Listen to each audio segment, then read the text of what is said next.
Right, I'm sure the anticipation is killing you. I've removed the I removed the breaker because I was having to load this up quite a lot, and I've replaced it with a circuit breaker that's actually DC rated.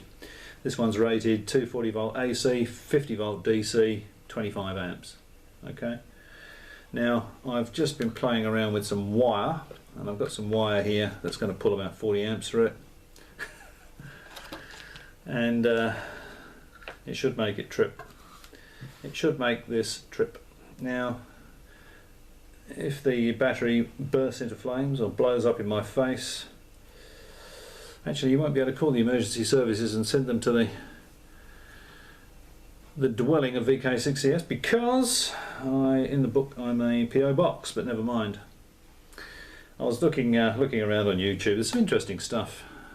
And I found this guy, photonic induction, absolutely nuts, this guy. So hopefully this won't be like one of his demonstrations. I sincerely hope it won't be. All that should happen, there'll be a little bit of sparking here, maybe, you may see a bit of sparking, but all I'm expecting to happen is as soon as I touch the two wires in here, this will go bing, and that'll be it, the circuit will be protected. Okay, right. So, and by the way, I've put heat shrink over the new connections to the new circuit breaker there. You can see I'm putting this off for as long as possible, can't you? With the new heat gun, and the new heat gun does work a treat. It was just me not reading the instructions, and the scraper that I said was missing was with the kit. It was actually in the lid, so when I opened it, I looked inside, I didn't see it. So, very happy with the heat gun. No problem with that at all. Right, and if you do a lot of projects, or it's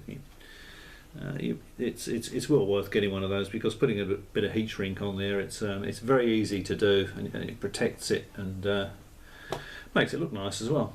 So, okay, now we're ready for the test. You can see the circuit breaker. You can see that's all good. Now, if I put that in there.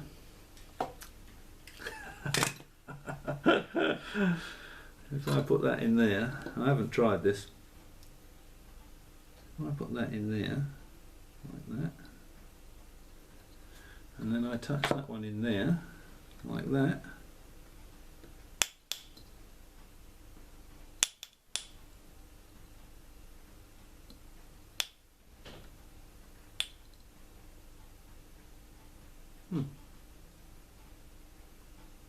oh yeah, this wire is getting very hot. It's getting very hot, but oh, the breaker didn't trip out. Didn't trip out. So that was 40 amps. I wonder what the break value is. I wonder if it will trip out if I just short it out with. I mean, that's not going to be anything at all, is it? It's going to be nothing. That'll be like crowbarring it.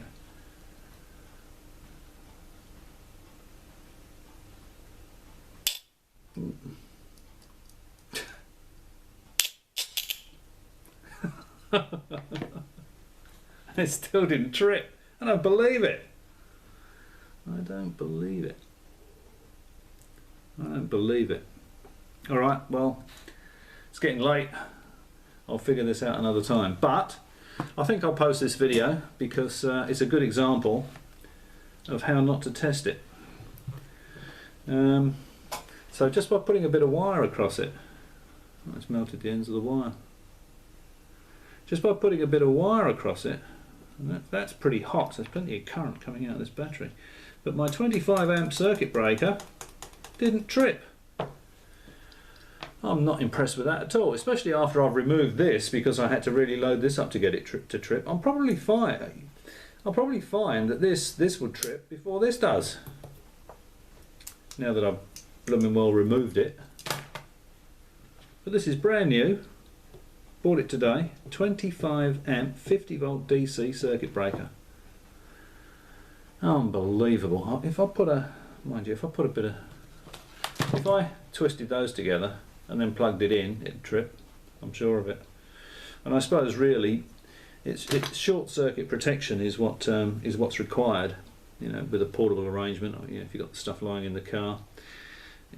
If it fails, it will probably go short, and if it goes short, it will trip the breaker. But it's not very comforting to know that if there was some sort of leakage current, it could pull 40 amps and all the wiring would get hot.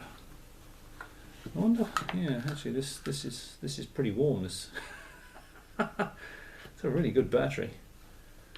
This is pretty warm. This coil of wire, pretty warm.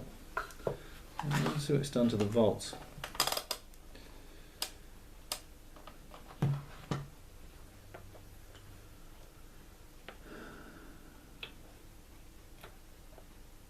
Eh, 12.98. So that's saying more. I love it. More. Tickle me some more. But I might, but I won't be doing it today. So anyway, I'll post that video, this video, because you might find it useful.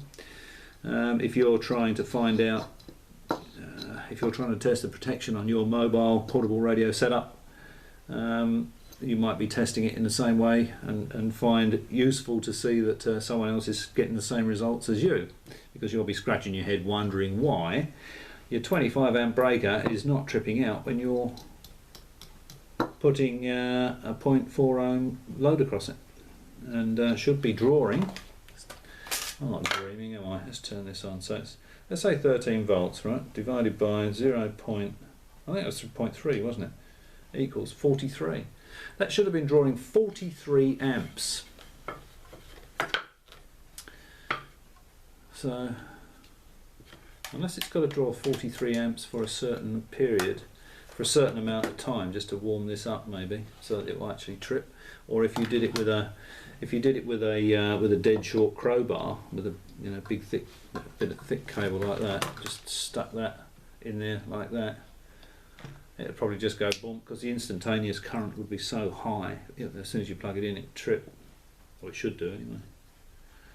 But I think that was a fairly interesting result. So I'll do a little more research on breakers, as I say, and see what sort of current you should be able to pull through this, and to get it to trip. Maybe it's maybe if it's rated at 25 amps, you've got to pull 50 amps through it before it will trip. That doesn't sound quite right somehow. That sounds like far too much headroom to me. But anyway, I'll do a bit of research, and I'll do one more on this. Did I say moron? Okay, well, I hope you found that interesting. If not, maybe a little bit useful. Thanks for watching. Catch you next time.